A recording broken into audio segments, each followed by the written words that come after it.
మహిమ కలుగును గాక. దేవుని పరిశుద్ధ నామానికే మహిమ కలుగును గాక.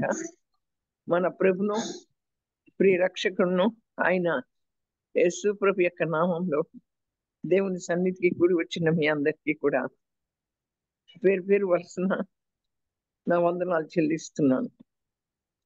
అయితే నా ప్రియమైనటువంటి వాళ్ళరా, ఆ కృప కలిగినటువంటి దేవుడు మనల్ని ప్రేమించి నూతన జీవాన్ని మనలో పెట్టి తన కృప చొప్పున తన చిత్తం చొప్పున ఆయుష్కాలాన్ని పొడిగించి ఈ సమయాన్ని ఇచ్చి మనల్ని ఈ రీతిగా ఆయన నడిపిస్తూ ఉన్న విధానం కొరకు మనం ఏమి ఇచ్చినా తీర్చుకోలేం కనుక రక్షణ పాత్రను చేతి పట్టుకుని కృతజ్ఞతాస్తుతులు చెల్లించవలసినటువంటి వారంగా ఉంటున్నాం. అయితే నా ప్రియమైనటువంటి వాళ్ళన ఆ కృప కలిగినటువంటి దేవుడు తన కృప చొప్పున తన కృప బాహుల్యమ చొప్పున మనల్ని కనికరిస్తున్నటువంటి దేవుడిగా ఉంటున్నాడు. ఆయనకు అసాధ్యమైనటువంటి ఏది లేదు. ఆయనకి సమస్తం సాధ్యమే. అసాధ్యమైన దాన్ని సుసాధ్యం చేసే దేవుడు. అవును నా ప్రియమైన వాళ్ళరా, మనతో ఉన్నవాడు మనను చేయి పట్టి నడిపిస్తున్నటువంటి దేవుడు. అయితే అట్టి దేవుడిని మనం కలిగి ఉండటం ఎంతైనా గొప్ప భాగ్యం. యెహోవా దేవుడిగా గల జనులు ధన్యులు అని దేవుని యొక్క లేఖనం సెలవిస్తా ఉంది. అట్టి దేవుణ్ణి మనం కలిగి ఉన్నటువంటి మనం ధన్యులం. మన జీవితం ఎంతో ధన్యకరమైనటువంటిది. మన బ్రతుకులు ఎంతో ధన్యకరమైనటువంటివి నా ప్రియమైనటువంటి వాళ్ళ.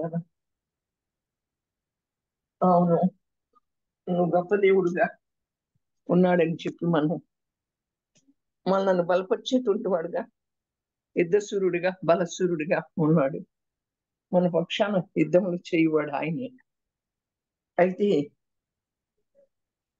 మనం ఫలించాలని కోరుకుంటూ ఉంటాడు. ఆయన ఫలవర్తమైన జీవితం జీవించాలని కోరుకుంటాడు. లూకాసు వార్త 13వ అధ్యాయంలో ఒక మనిషిని యొక్క ద్రాక్ష తోటలో అంజూరపు చెట్టు ఒకటి నాటించబడిందంట. ఆ అంజూరపు చెట్టు నాటబడింది. అయితే 3 సంవత్సరాలు అయినప్పటికీ కూడా ఆయన వెతక వస్తా ఉన్నప్పుడు దాన్ని ఏ ఫలాలు లేవు, ఏ కాయలు, దానికి చెట్టుకి ఏ ఫలాలు ఫలించాల. అలాగే అంజూరపు చెట్టు ద్రాక్ష తోటలో ఎలా నాటబడిందో మనం కూడా దేవుని యొక్క సన్నిధిలో దేవునితో నాటబడినటువంటి వారంగా ఉన్నాం. దేవుని సన్నిధిలో నాటబడినటువంటి వారంగా ఉన్నాము నా ప్రియమైనటువంటి వాళ్ళ. నాటబడినటువంటి మనం మన ఆత్మీయ జీవితం లోతుగా అంటుకట్టబడినటువంటిదై మన ఆత్మీయ జీవితం మరి వేళ్ళున్నటువంటి జీవితంగా మన ఆత్మీయ ప్రయాణం ఉండాలి. అవును నా ప్రియమైనటువంటి వాళ్ళ, మన ఆత్మీయ ప్రయాణం వేళ్ళున్నటువంటిదిగా ఉండకపోతే మనం ఫలించలేము. మనం ఫలాలు ఫలించలేము. మనం ఫలాలు ఫలించలేకపోతే దేవుడు మనల్ని చూస్తూ ఉంటాడు. వీరి కొరకు నేను నా ప్రాణాన్ని త్యాగం చేశాను కదా, నా రక్తాన్ని చిందించాను కదా, నా రక్తాన్ని చిందించి విమోచన క్రయధనంగా నా ప్రాణాన్ని సిలువలో పెట్టి వీరి యొక్క పాపాల నుంచి శాపాల నుంచి నేను విడిపించాను కదా. జన్మతః పాపం, కర్మతః పాపం, ఈ పాప శాప దోషాలన్నీ కూడా సిలువలో కొట్టివేయబడ్డాయి కదా. అలాగే నేను పొందిన దెబ్బల నుంచి, గాయాల నుంచి వీరికి స్వస్థతనిచ్చాను కదా. నా రక్తం ద్వారా స్వస్థత, నా రక్తం ద్వారా విడుదల కలిగింది కదా. మరి వీరు నా సన్నిధిలో నాటబడట్లేదు. నా సన్నిధిలో మరి అంటే ఇప్పుడు మనం లోకపు విషయాలు ఎన్నిట్లోనూ కూడా మనం నాటబడినటువంటి వారంగా ఉంటున్నాం, కానీ దేవుని యొక్క సన్నిధిలో మనం నాటబడలేనటువంటి వారంగా ఉంటున్నాం. లోతైనటువంటి జీవితాన్ని మనం జీవించలేనటువంటి వారంగా ఉంటున్నాం. లోతైనటువంటి భక్తిని మనం చేయలేకపోతున్నాం. ఆనాడు పేతురుతో యేసు ప్రభు చెప్తాడు, లోతునకు వెళ్ళి వలవై. రాత్రంతా ప్రయాసపడ్డాం, కానీ మాకు ఒక చేప దొరకలేదు అంటాడు పేతురు. అప్పుడు ఏమంటాడు? లోతుకు వెళ్ళి వలవై అన్నప్పుడు యేసు ప్రభు యొక్క మాట ప్రకారం లోతుకు వెళ్ళి వల వేసినప్పుడు విస్తారమైనటువంటి చేపలు పడ్డాయి. ఆ వల పిగిలిపోయింది. అలాగే మనం లోతులోకి నడిచిన కొద్ది అయితే మనం ఆశీర్వదించబడతాం. మొదట ఆత్మీయంగా ఆశీర్వదించబడతాం. ప్రియుడా, నీ ఆత్మ వర్ధిల్లుచున్న ప్రకారం నువ్వు అన్ని విషయాల్లో కూడా వర్ధిల్లుతూ క్షేమం కాను, సౌఖ్యం కాను, సుఖం కాను ఉంటావు అని దేవుని వాక్యం సెలవిస్తా ఉంది. ఆ రీతిగా మనం ఆత్మీయతలో వర్ధిల్లుచున్న ప్రకారం, ఆత్మలో వర్ధిల్లుచున్న ప్రకారం మనం అన్ని విషయాల్లో వర్ధిల్లేటువంటి వారంగా ఉంటాం. ఆ విషయం మనకి మరి మన మనోనేత్రాలు వెలిగించబడనందువలన మనకది గోచరం కాకుండా మనకది అగమ్య గోచరంగా కనపడుతూ ఉంది. కానీ నా ప్రియమైనటువంటి వాళ్ళరా, ఈ ద్రాక్ష తోటలో నాటబడినటువంటి అంజూరపు చెట్టు ఫలించినటువంటి విధంగానే మనం కూడా ఫలించట్లా. దేవునిలో నాటబడినటువంటి మనం ఫలించట్లా. మనం ఫలించాలి అంటే నేను ద్రాక్షవల్లిని, మీరు తీగలు. మీరు నాకు అంటుకట్టు పడితేనే మీరు ఫలిస్తారు. నా నుండి వేరు చేయబడి మీరు ఫలించలేరు అనేటువంటిది యోహాను సువార్త 15వ అధ్యాయంలో చదువుతాం.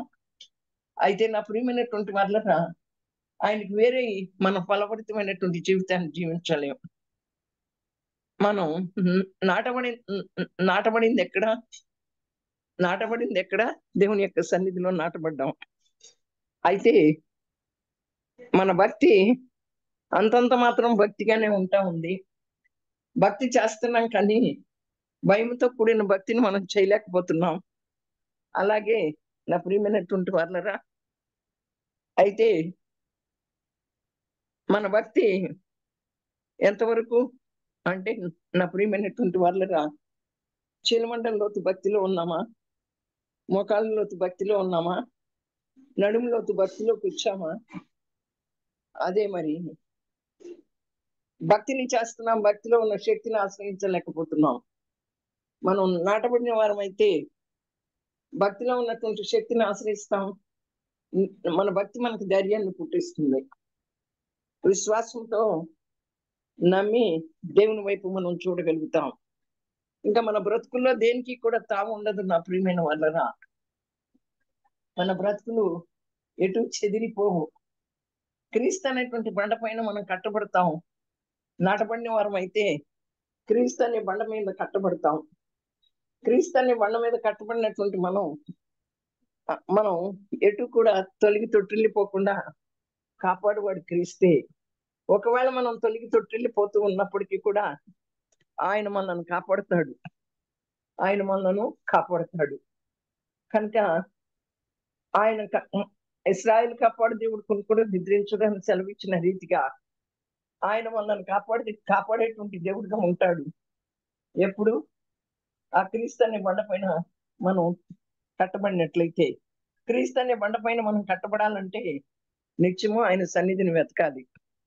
ఆయనతో అంటుకట్టబడిన జీవితం మనకు కావాలి. ఆయనతో ముడివేయబడినటువంటి బ్రతుకు మనకు కావాలి. అవును, ఏమి తింటుమా, ఏమి త్రాగుతుమా, ఏమి ధరించుమా అని ఆలోచన చేస్తున్నామే, కానీ దేవుడు మన కొరకు దాచి ఉంచినటువంటి వాటిని, మరి పైన ఉన్నటువంటి వాటిని వెతకలేకపోతున్నాం. ఎందుకని? మనం నాటపడలా. భక్తి చేస్తున్నాం, కానీ నాటపడలా. నాటపడితే పొలాలు ఫలిస్తాం. నాటపడితే మనం పొలాలు ఫలిస్తాం. అవును నా ప్రియమైనటువంటి వాళ్ళరా, ఆ పొలాలు ఫలించినప్పుడు మరి ఒక ఆత్మ అనేటువంటిది ఆ వ్యక్తి యొక్క ఫలాలను బట్టి తెలుస్తుందని, ఆ వ్యక్తి ఎలాంటి వాడు అనేటువంటిది ఆ వ్యక్తి యొక్క ఫలాలను బట్టి తెలుస్తుందని దేవుని యొక్క లేఖనం సెలవిస్తా ఉంది. ఆ రీతిగా దేవుని లేఖనం సెలవిస్తూ ఉంటుండగా మనం ఫలాలు ఫలించేటువంటి వరంగా ఉండట్లేదు నా ప్రియమైన వాళ్ళరా. ఎంతసేపు కూడా పాలు తాగే పిల్లలుగానే ఉంటున్నాం. ఒక పిల్లవాడు మన పిల్లలు ఉన్నారనుకోండి, వాడు 15 సంవత్సరాలు వచ్చినప్పటికీ కూడా వాడు 5th క్లాస్ 4th క్లాస్ చదువుతుంటే మనం ఎంత దుఃఖపడతాం.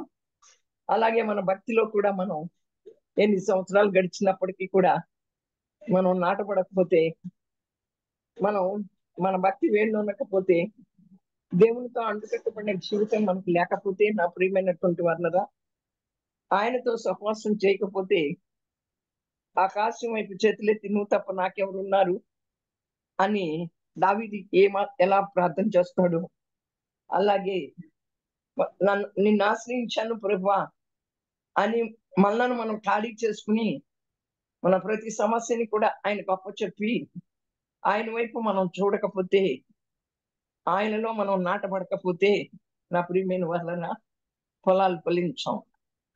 అక్కడది ద్రాక్ష తోటలో నాటబడింది. ద్రాక్ష తోటలో నాటబడిన అంజూరపు చెట్టు ఫలాలు ఫలించలా.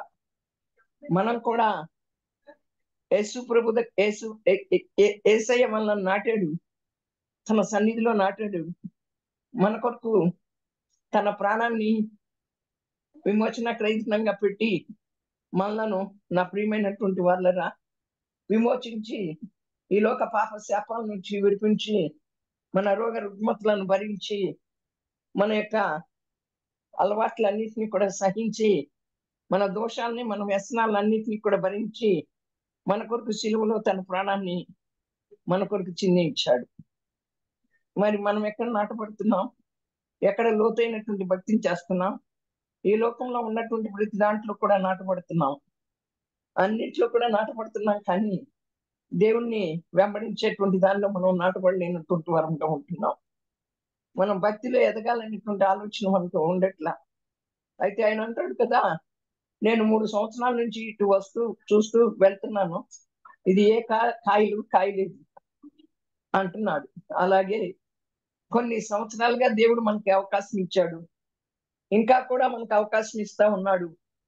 మనం ఫలభరితమైనటువంటి జీవితాన్ని జీవిస్తామా అని ఆశ కలిగి ఆయన చూస్తా ఉన్నాడు.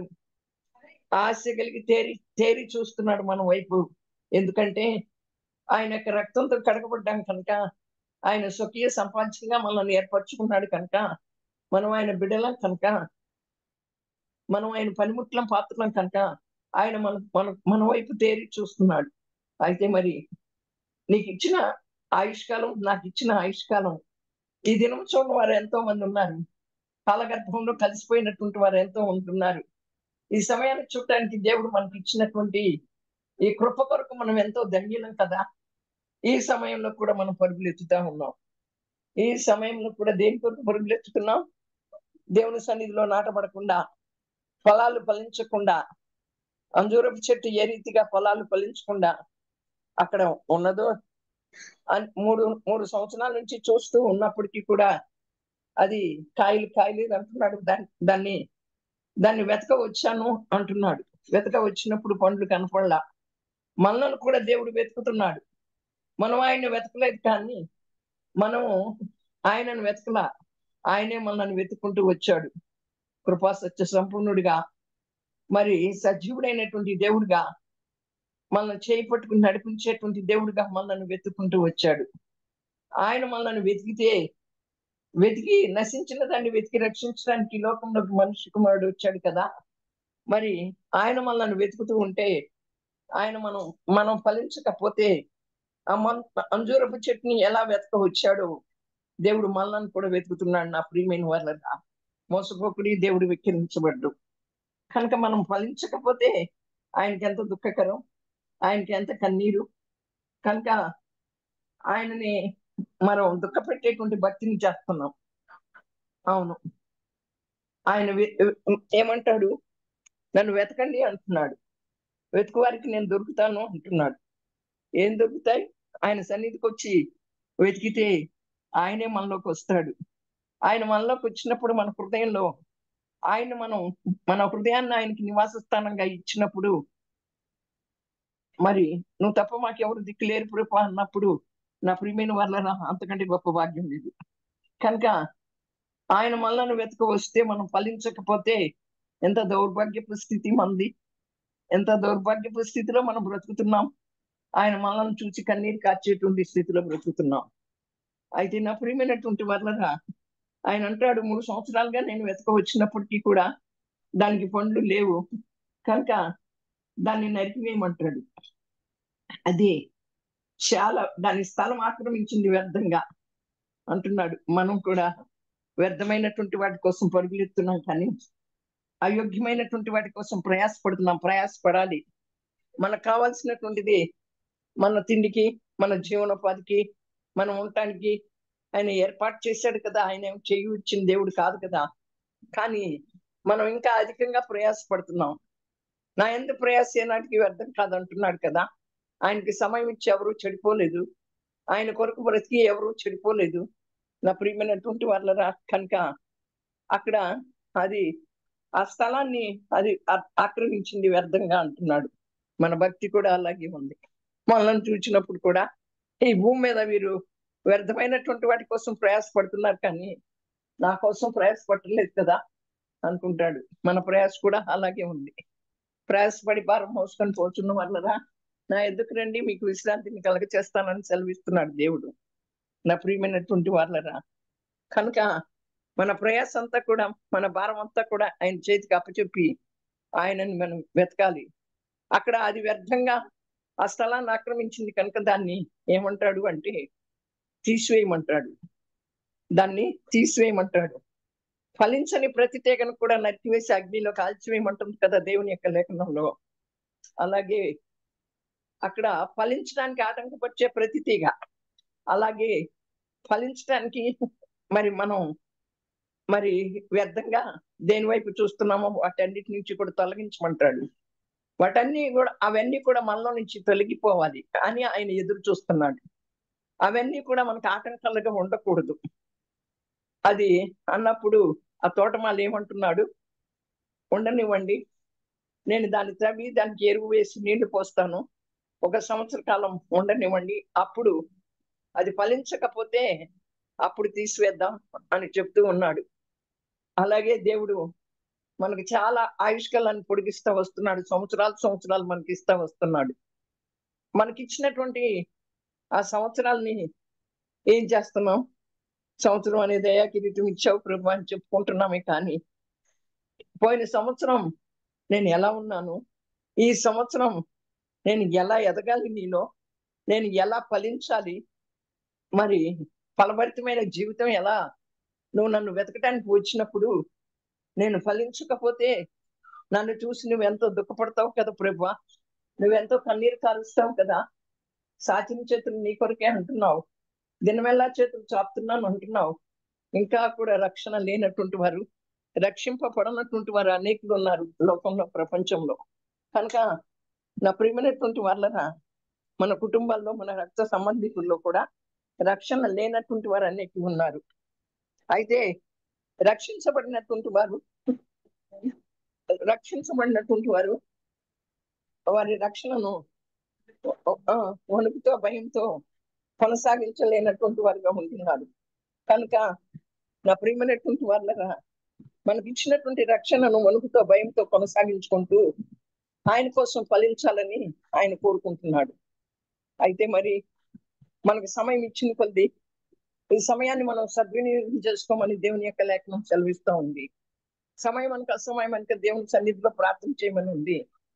సమయం మనకు అసమయం అంటే ఆయన నామాన్ని మహిమపరచమని, ఆయన స్తుతించమని దేవుని లేఖనం సెలవిస్తూ ఉంది. కనుక మనం ఆయన వెతక వచ్చినప్పుడు అంజూరపు చెట్టుకు పండ్లు లేవు, మనల్ని కూడా వెతకటానికి వచ్చినప్పుడు మనం ఫలించేటువంటి జీవితం మనకు కావాలి, ఫలభరితమైన జీవితం మనకు కావాలి, ఆత్మలో ఫలించాలి, ఆత్మలో వర్ధిల్లాలి, ఆత్మ ఫలాలు మనకు ఉండాలి. కనుక అటు రీతిగా జీవించాలని మరి దేవుడు ఈ వాక్యం ద్వారా నీతో నాతో మాట్లాడినందుకు దేవునికి ఏమిచ్చి మనం రుణం తీర్చుకోలేం, కానీ రక్షణ పాత్రను చేత పట్టుకుని కృతజ్ఞతాస్తుతులు చెల్లించవలసినటువంటి వరంగా ఉంటున్నాం.